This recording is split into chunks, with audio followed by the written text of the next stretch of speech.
En líneas generales, la tesis que desarrollo y defiendo en la exposición que sigue es que tanto los móviles perpetuos de primera especie como los de segunda son lógicamente posibles, pero los de primera son categóricamente incompatibles con la ciencia, mientras que los de segunda son físicamente incompatibles con lo experienciable por los seres humanos.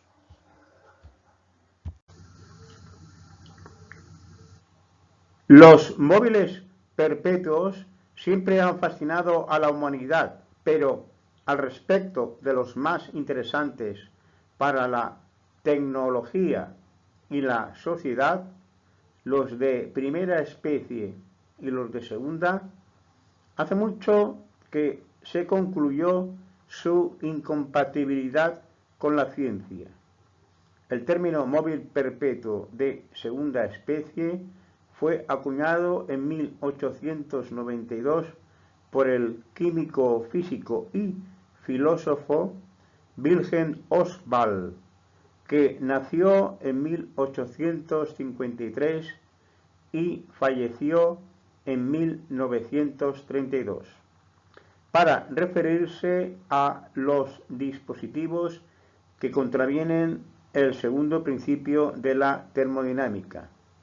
Poco después se acuñó el término móvil perpetuo de primera especie para distinguir los dispositivos que contravienen el principio de conservación de la energía del conjunto de móviles perpetuos de segunda especie.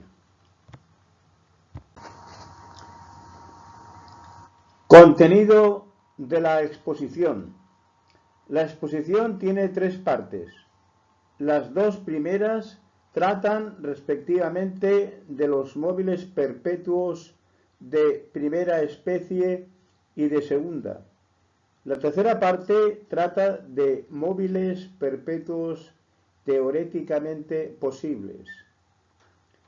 En las dos primeras partes se tratan respectivamente las génesis históricas y concreciones de los móviles perpetuos de primera y segunda especie.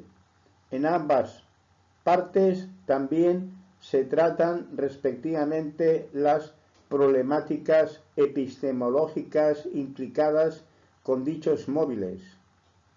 La primera parte finaliza con la fundamentación de la magnitud-energía, implicando la concepción de móvil perpetuo de primera especie, mientras que la segunda finaliza con la fundamentación de la magnitud-entropía, implicando la concepción de móvil perpetuo de segunda especie.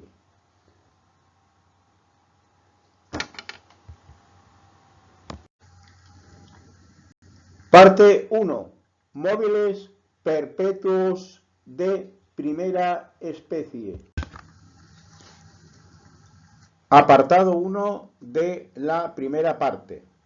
Génesis histórica de la concepción de móvil perpetuo de primera especie.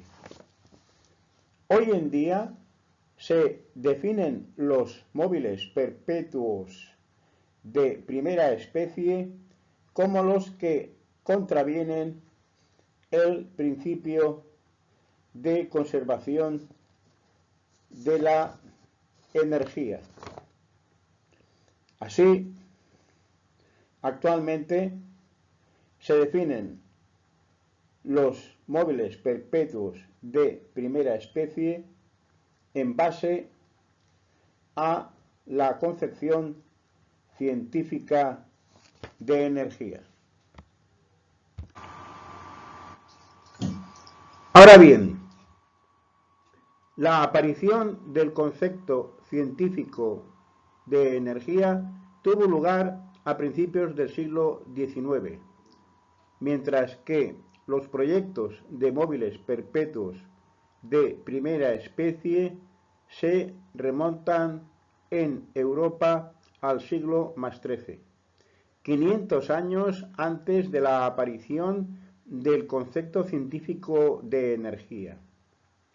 Así, cabe plantearse qué se entendía por móvil perpetuo de primera especie en el siglo XIII. Y es más, resulta que la imposibilidad de dichos móviles se concluyó en el mundo científico al menos desde 1775, cuando la Academia de París decidió categóricamente no aceptar más dispositivos o diseños en calidad de móviles perpetuos de primera especie. Un cuarto de siglo antes de la aparición del propio concepto científico de energía y unos 75 años antes de la aparición del principio de conservación de la energía. Así, ¿por qué los científicos concluyeron que los móviles perpetuos de primera especie son imposibles antes de la aparición del principio de conservación de la energía? En lo que sigue, se da respuesta detallada a las dos preguntas acabadas de plantear, junto con otras cuestiones sobre el tema tratado.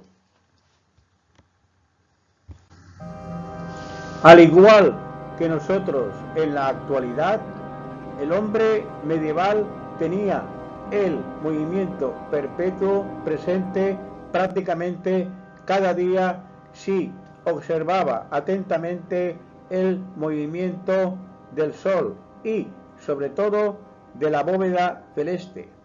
En el siglo XIII, la Iglesia representaba la bóveda celeste según una adaptación que se realizó de una de las teorías que Aristóteles desarrolló sobre la bóveda celeste. Teoría esta que se basaba en la concepción de motor inmóvil, de manera que se sustituyó el motor inmóvil de la esfera de las estrellas fijas por Dios y los motores inmóviles de las otras esferas celestes por seres angélicos.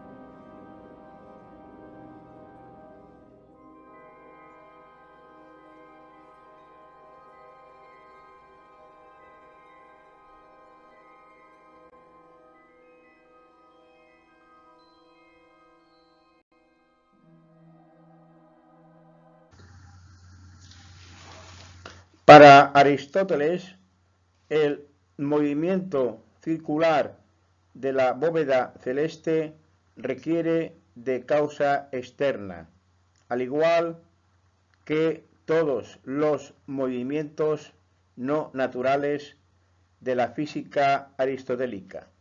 Ahora bien, dado que, según Aristóteles, más allá de la bóveda celeste no hay materia, la causa del movimiento circular de la bóveda celeste no puede ser material. Así, resulta que una filosofía como la de Aristóteles, establecida para acabar con las entidades no materiales de la filosofía platónica, acaba recurriendo a entidades no materiales. Y esto no deja de ser un problema teórico con una gran carga de profundidad.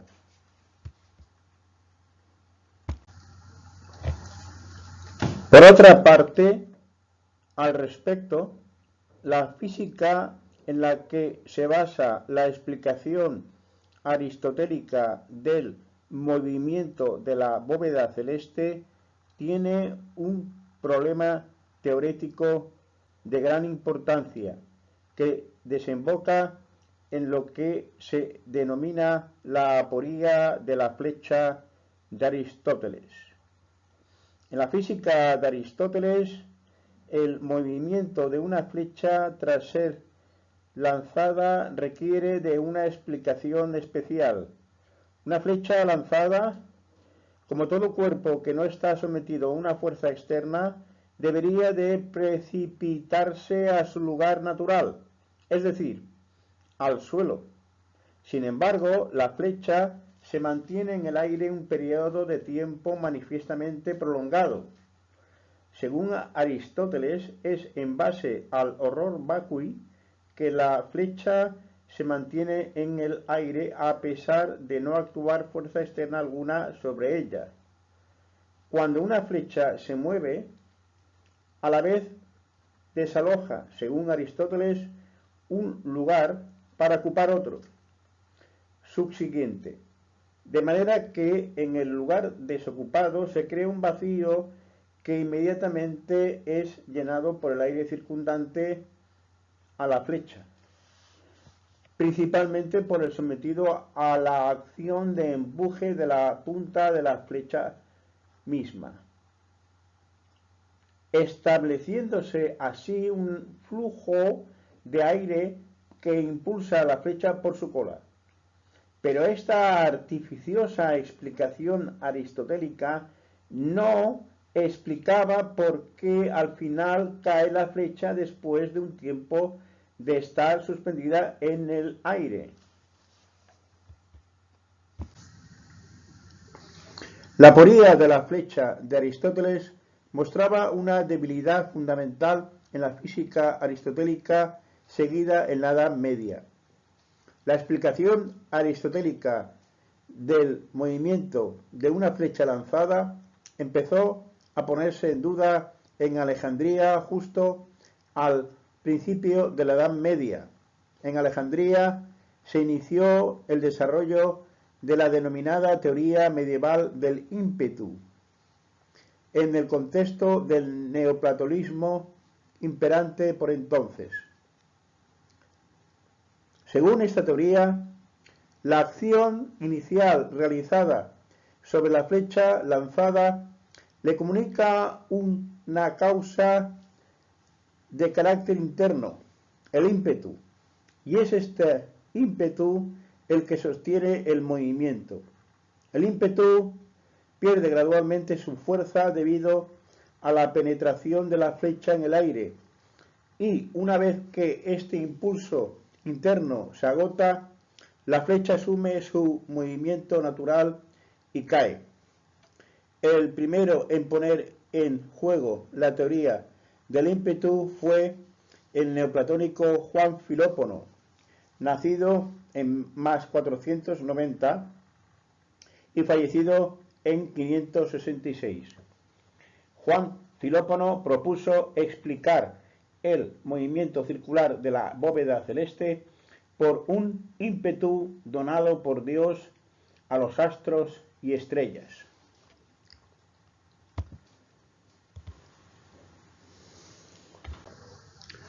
Para filósofos relevantes como Roger Bacon y Alberto Magno del siglo XIII, auténticos protocientíficos que combinaban aristotelismo con platonismo, la teoría del ímpetu estuvo presente en su filosofía.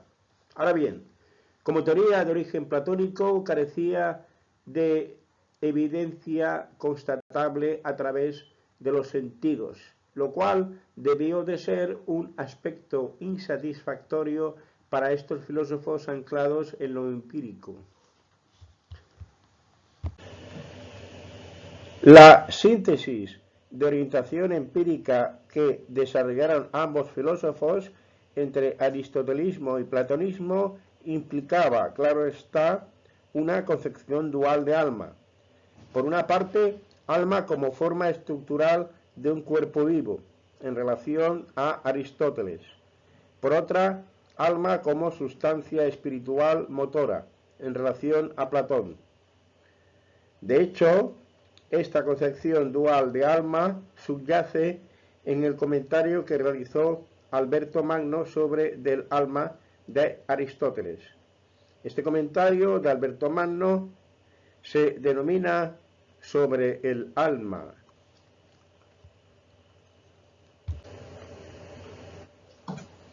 La concepción aristotélica de alma como forma estructural de un cuerpo vivo queda reflejada en esta portada de una edición bilingüe griego-inglés de la obra del alma de Aristóteles.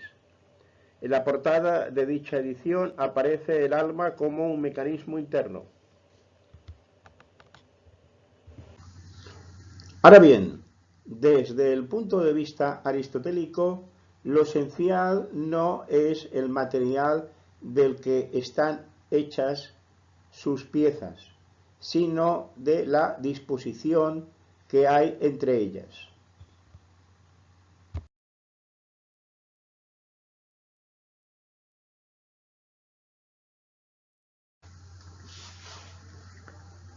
La concepción platónica de alma aparece explicada en la obra El Timeo, del propio Platón, donde presenta las esferas celestes automovidas por almas propias. Buscando una imagen que pueda evocar, grosso modo, la idea platónica de alma, quizá pueda valer esta relativa a la película soviética Solaris, inspirada en la novela del mismo título, sobre un planeta con vida propia, dotado de sustancia no material capaz de leer las mentes de los personajes.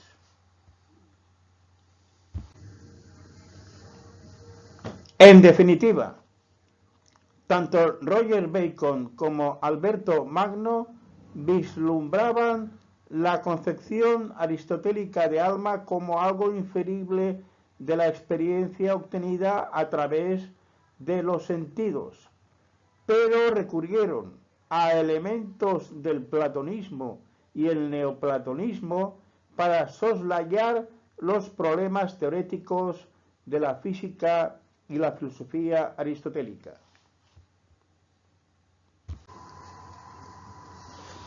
En dicho contexto de ideas del siglo XIII, era por completo natural plantearse la posibilidad de construir físicamente almas motoras, es decir, dispositivos físicamente reproducibles con una estructura por la que podían realizar trabajo como el de los animales y las personas, de manera completamente autónoma, pero con una potencia y duración sin límite intrínseco, gracias a una causa interna inherente a la estructura del dispositivo.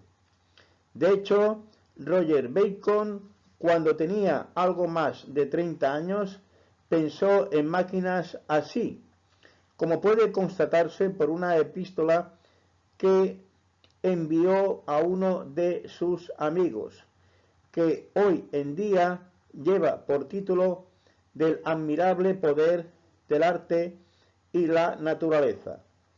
En dicha epístola llega a referirse a aviones y submarinos de potencia inconcebible en la época.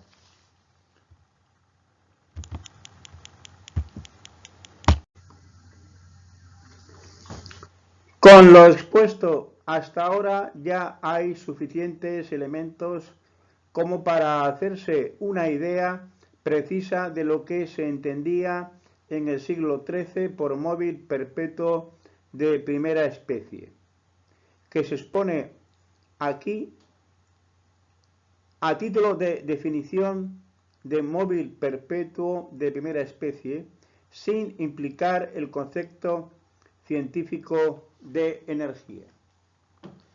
Tenemos entonces como definición de móvil perpetuo de primera especie lo siguiente: es un dispositivo o sistema cuyo movimiento cumple las siguientes tres propiedades simultáneamente.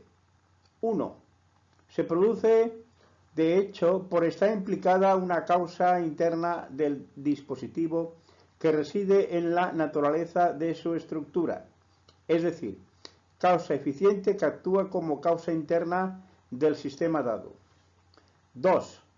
Pero además, el mismo movimiento también puede manifestarse por una causa exclusivamente externa al dispositivo. 3. La referida causa interna no se agota por sí sola. De hecho, esto es lo que hasta mediados del siglo XIX se fue entendiendo por móvil perpetuo de primera especie. Su imposibilidad, acabada de establecerse en torno a 1775, acabó siendo uno de los principios fundacionales de la ciencia moderna, como se expondrá más adelante con detalle. Apartado 2 de la parte 1. Concreciones de móviles perpetuos de primera especie. La primera idea de móvil perpetuo concreto de primera especie registrada en Europa es la de un francés llamado Villard-Donnecourt, del siglo XIII. Como puede observarse, consistía en una noria con un número impar de pesados martilletes colgantes de puntos de la circunferencia de la noria equidistribuidos a lo largo de la misma, de manera que siempre había más martilletes en la parte izquierda que en la derecha. La idea de su funcionamiento era combinar la tendencia natural de los martilletes a llegar al suelo con la bien visible asimetría de su distribución. Se suponía que la asimetría entre el lado izquierdo de la noria y el derecho de la misma implicaría que la noria autogiraría perpetuamente en sentido antihorario, mientras no hubiese nada externo que lo impidiese. Sin embargo, la idea no funciona de facto. Leonardo da Vinci demostró que no puede funcionar aplicando una extensión suya de la ley de la palanca de Arquímedes.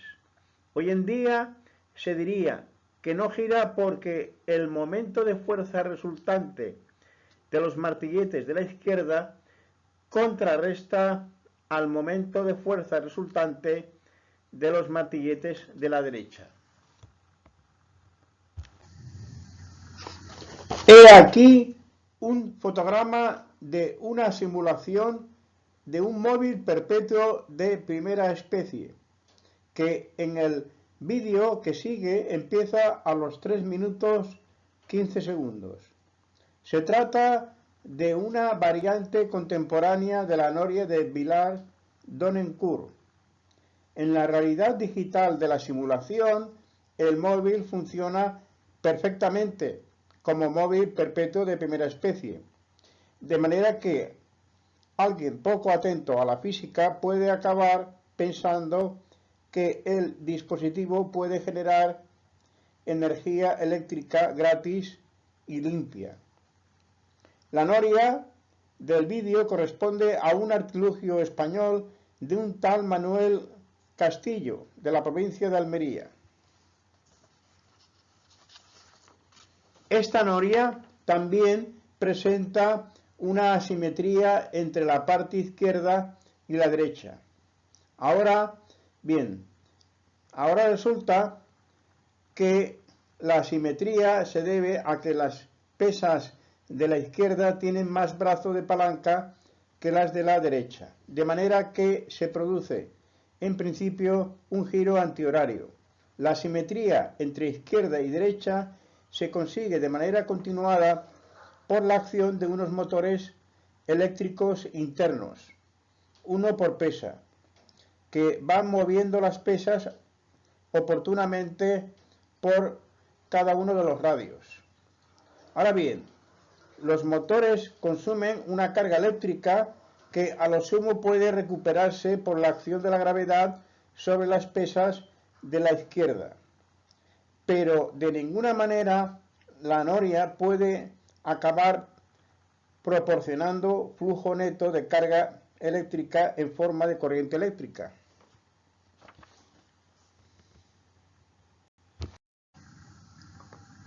En el vídeo que se visiona a continuación, la noria es presentada como un dispositivo capaz de autogenerar suficiente energía eléctrica para satisfacer las necesidades de un pueblo. La simulación comienza en el minuto 3:15 segundos. Al final del vídeo se pide dinero para construirla.